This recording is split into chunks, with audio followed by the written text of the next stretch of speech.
Good morning. This is Steve Coleman at Buckhorn Creek Ranch, Vidalia, Georgia. It is December the something, 12th maybe? 13th. 13th.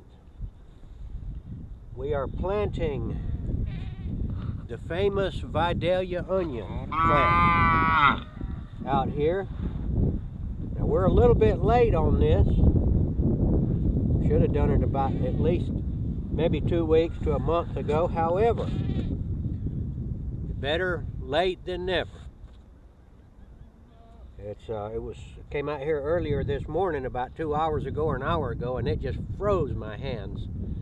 And so what we're doing here, we pulled a string on this bed, we rototilled it, and we're setting the onions out on this string right here. And the onions, after we stick them in the ground here, we'll water them and try to keep them watered well, every day, give them a little water.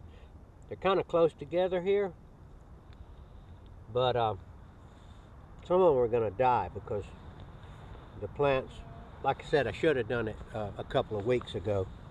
But still, they're going to make, it's a little late on the onions, but these things will overwinter. We'll fertilize them a couple of times and they'll make big, nice Vidalia onions. And so right now I'm going to go back and get some more plants, and then I'll show you how we set up the string and how we get the Vidalia onions. And I'll talk a little bit about the history of the Vidalia onion and so forth and so on.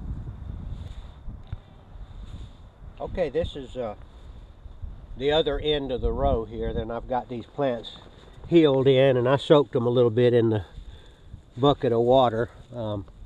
This will probably be enough to go down all the way. I don't know, but I better get 2 of them. I'm going to walk back up there and plant some more. And come over here and show the row, how it looks from here. And this is our row. It's probably at least, it's more than 100 feet, maybe 125 feet, maybe 150 feet long. We're probably going to plant 2 rows right here. We got them between our fruit trees. I don't want to go too far because I don't like to till up too close to the fruit trees. But now this is the way the onions were typically set out in the old days. Is people just crawl along the ground like this and stick them in. They didn't have a string usually. They used a tractor, and they had a wheel with a steel wheel, and it would make marks in the ground and they'd go along. But that's on a larger scale. I just stick them in the ground for the scale that I do them on, which is non-commercial scale.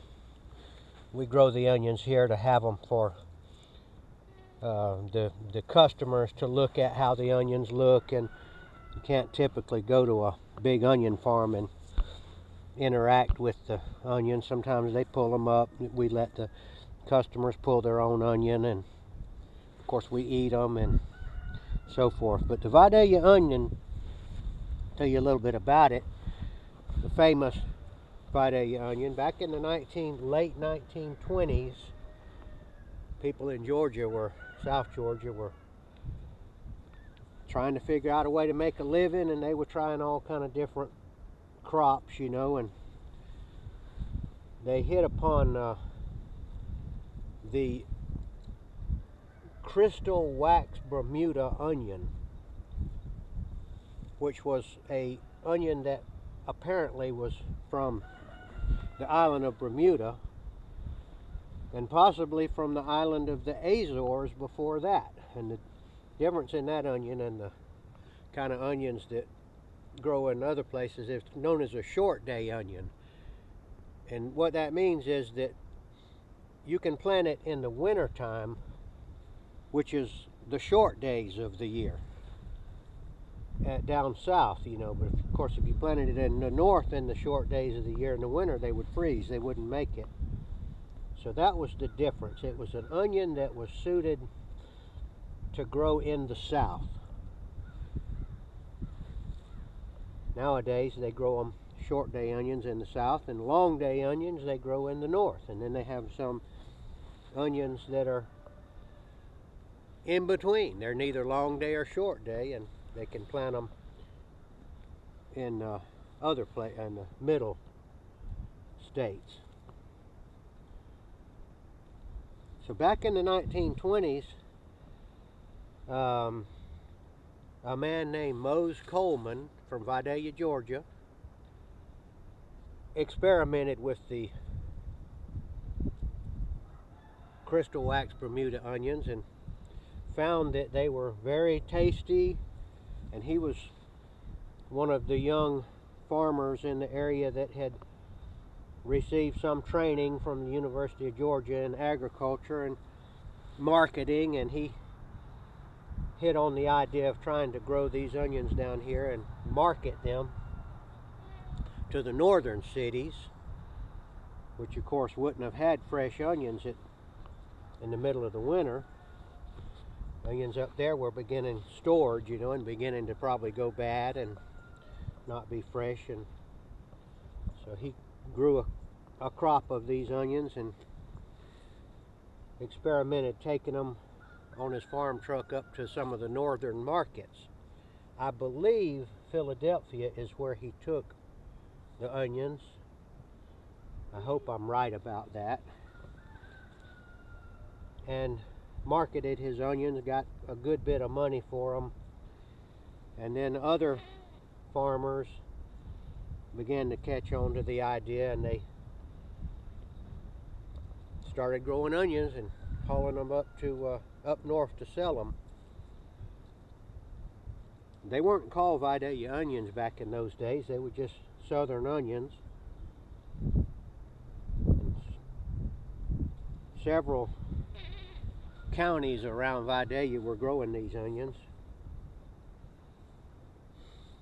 And along in the 1960s,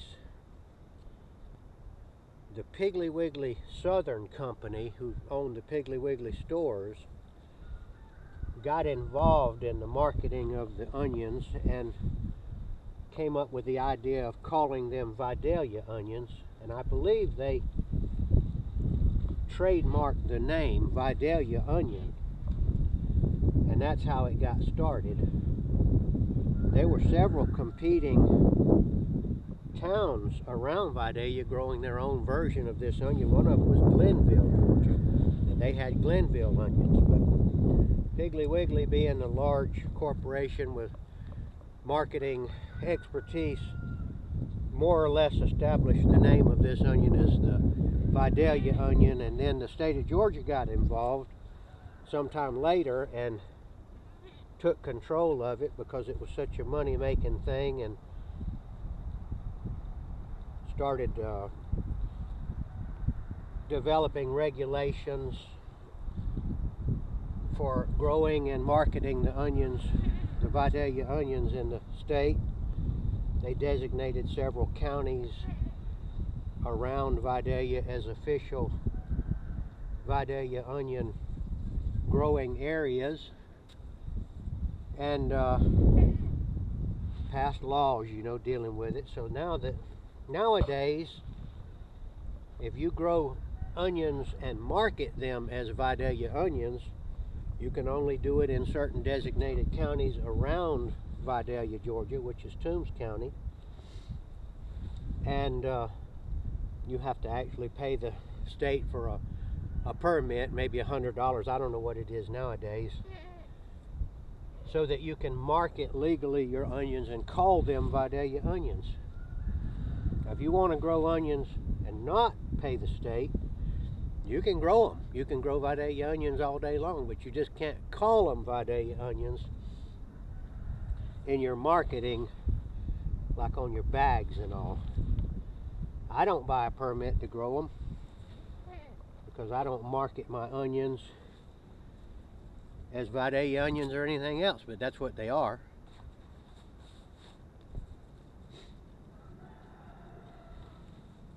But that's the abbreviated story of the Vidalia onion.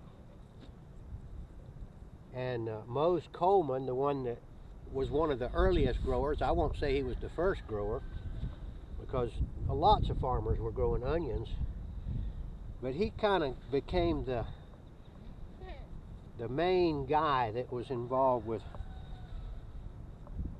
marketing these onions on a commercial level, and became known as the father of the Vidalia onion. And this guy, it was my grandfather, Mose Coleman. Back in the 1980s, when he was still alive, we grew onions more or less almost for a hobby. We didn't grow commercial size onion crops, and just to have some, you know, and he taught me what he knew about growing the onions. And nowadays I don't try to do commercial onion growing because it's gotten beyond my ability to, because the onion growing now is a gigantic multi-million-dollar enterprise that involves lots of machinery, lots of labor, lots of other stuff that does not approach the way I like to garden.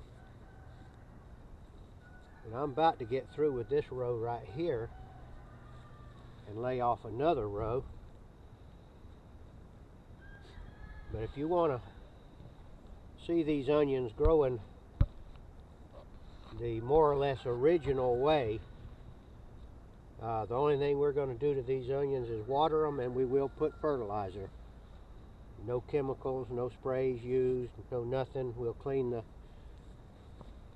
cultivate or clean out the weeds with hose or rototillers. We go between the plants when the weeds come up like this, and hoe between them like this to clean them out.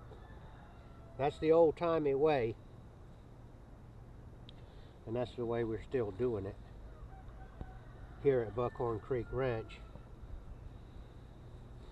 If anybody like to come over here sometime in onion season, you can see what became of these onions that we planted here December the 13th, 2017, and see how they came out. And maybe we'll let you pull a few of them up yourself and take them home, or kind of see how it's done. A lot of people like to come and harvest an onion themselves from the field.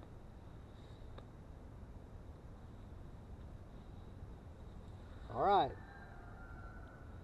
look like I'm about out before I got to the end of the row. This is not bad work. I came out here earlier about 2 hours ago, and honestly it was about 30 degrees, and I got halfway through this row and my hands were so cold I had to go run to the house and run warm water over it. But it's about 10:30 now, and it's warmed up, and it's very pleasant. Not hard work for a man my age, you know, just on your knees, easing along in this soft dirt, punching the onions in the ground. So now we're gonna show you how we lay off another row, and we'll start another row of these things. All right, I'm fixing to move my string. And I cultivate between these onions with this little rototiller that's like a Mantis, or I think mine is a Husqvarna or something, but it's just a little 2-cycle cultivator. It's not a digging cultivator, it's just one of those small ones, and so, you know, I can keep the onions fairly close together. I'm thinking that I'm going to go 14 inches, and that'll give me plenty of room to run my little cultivator down one side and down the other. And 14 inches looks like it's about what I'm going to do. I'll move this stake over 14 inches, and then I'll go up there and do the same thing on the other end.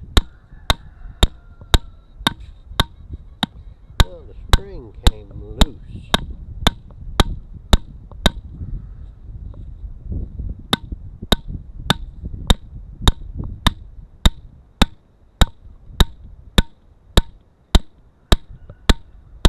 One thing about the Vidalia onion too, I didn't mention a while ago, is the soil around here is apparently well suited to growing root crops, which onions are. They have a bulb under the ground, and actually and with the carrots grow really well around here. So we're just blessed by God with some really, it's not really heavy soil. It's rather light, sandy type. It's not too sandy. We have some other fields that are quite sandy, but it's not very heavy. Just the depth of the soil is about that deep around here on a decent field. Now, if they've used it a lot, they actually wear it down to clay sometimes, but we have good soil that's well suited to this kind of agriculture. And we have a climate that's suited to overwintering crops. You can plant them in the fall, and the damage to the crops in the winter is not so great from cold that it kills them. They get nipped sometimes, and sometimes it does get down to around 19 or 18 degrees, and the onions suffer pretty good, but they usually come back. In most years they make it rather well. And I'm taking these down to the other end, and we'll move our string down there. Okay, I'm moving my other end of my string, and moving this whole row over 14 inches. Could be 12 inches, it could be 16, just up to you. Whatever suits you. I like to have them far enough apart to work between them with the cultivator. Okay, now pull this string pretty tight where it hopefully will, it won't break.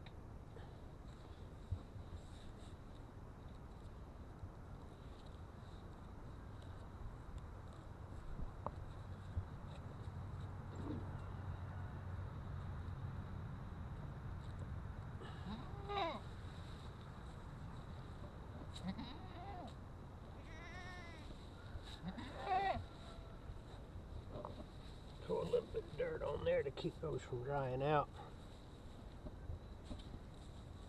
And here we go, started on the next row.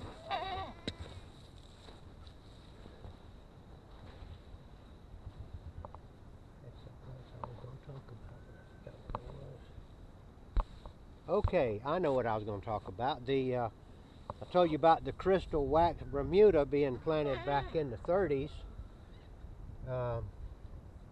The Vidalia onion, which wasn't the Vidalia onion back then, it was just Georgia onions. There were other places where they planted these short day onions. Texas was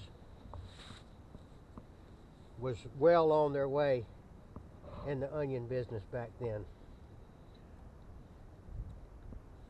And they became big growers, and still are big growers of onions.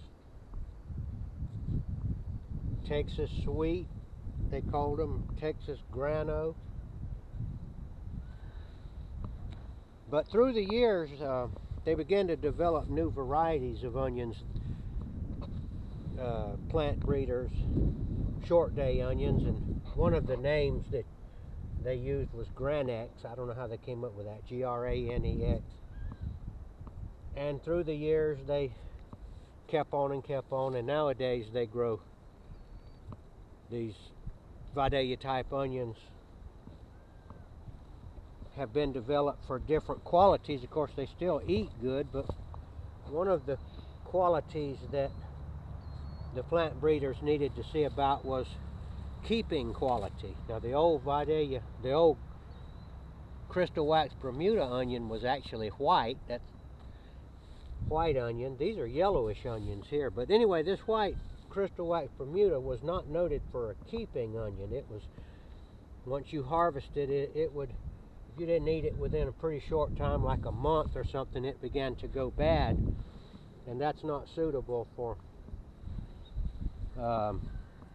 shipping onions all over the country and supermarkets. And also some of the modern types of Vidalia onions keep better in the storage and on the supermarket shelves and all. So that's one of the main differences. I actually grew some of the original crystal wax Bermuda last year and taste tested them against the modern types, and we kind of came to the conclusion that the old crystal wax Bermuda was actually a better onion. Not that the new type wasn't good, it's just that if you had to pick for flavor, we thought the old type was probably a little bit better.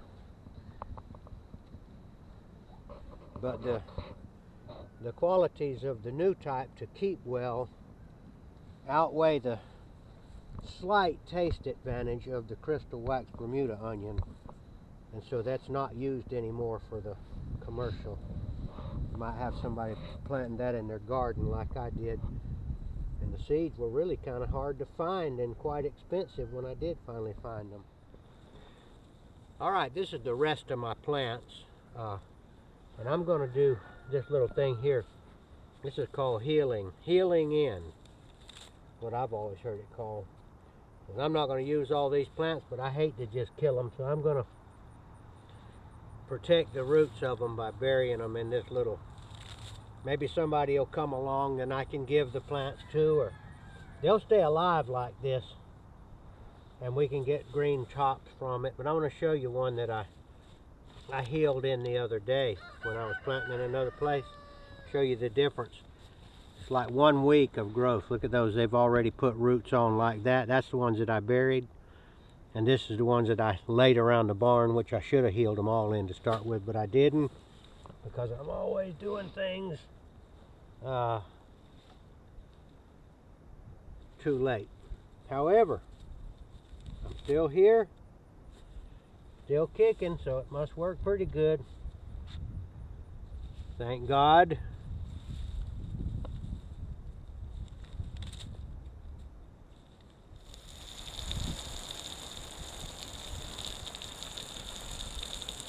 Just giving these onions a little drink of water here. It doesn't take much. The ground is already pretty moist. I wouldn't be surprised if some of them would survive without watering them in, but I believe it'll settle the water around the roots.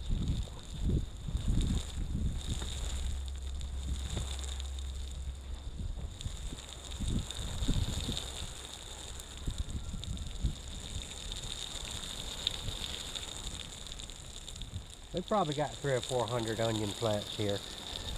That'll be enough for our family and a few to share with our customers, and no way to compete with the commercial onion industry. I used to do semi-commercial onions back in the days when it was all done by hand. But it's all changed now, you know, it's all big business with the Bill Gates Foundation has gotten involved in it and come around here and bought some huge onion farms and gotten involved with it. And if people with that kind of money have gotten involved in it, you know it's big business. Bill Gates and Warren Buffett Foundation have gotten themselves into the Vidalia onion business in a big way. Bought out some of the larger farmers and doing, you know, like mega farm situation and processing and all.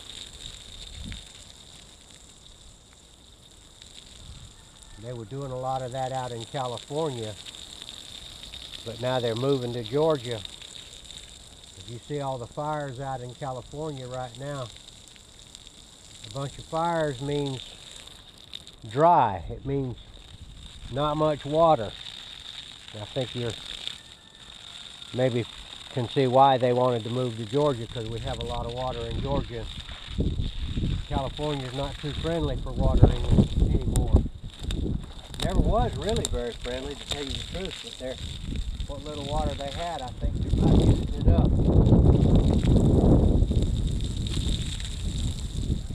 I think they got in mind coming over here and using our water up.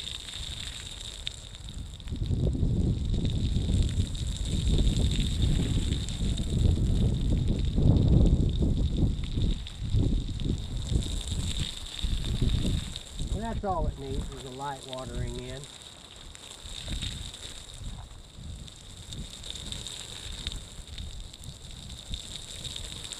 This onion thing is big business, and it's one of the staple food crops of the world, actually.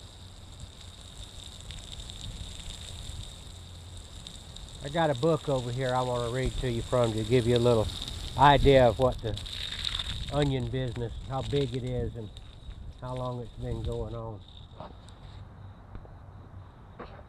Alright, I just wanted to give you a little bit of history about they got a real old book right here. This book right here is called the New King James Version of the Bible. This part of it right here basically was written maybe 4,000 or 5,000 years ago. But just to give you a little reference to onions and how important they are and how long they've been around. Basically what's happening here is the people of Israel, the children of Israel, were out in the desert and they only had manna to eat, and they were beginning to grumble about the manna and that they didn't have. And they said, now the mixed multitude, this is Numbers 11:4. Now the mixed multitude who were among them yielded to intense craving. So the children of Israel also wept again and said, who will give us meat to eat? We remember the fish which we ate freely in Egypt, the cucumbers, the melons, the leeks, the onions, and the garlic. But now our whole being is dried up, and there is nothing at all except this manna before our eyes. Okay, so that's just a reference in the Bible about the people loving onions, but way back in Egyptian times 4,000 or 5,000 years ago. And of course now it's still a staple crop, very much multi-million dollar industry, and you know, eaten almost every day well, we eat them almost every day in some way or another, cooked or raw. Okay, so this is Steve Coleman at Buckhorn Creek Ranch. I want you to stay tuned to our new Buckhorn Creek Ranch channel on YouTube, and I have plans to try to keep up with what we do, a little bit of what we do every day or two, and give you an idea of what it's like to live on the land in South Georgia. We'll be trying to do some interviews with some of the old timers around here that know more about what went on. Not that I'm not an old timer, I'm 66, but I know some people that are old compared to me that have a lot of knowledge. So check us out on this YouTube, and check us out on Facebook, and give us a call, come see us, shoot us an email or whatever. So we'll talk to you again, I hope.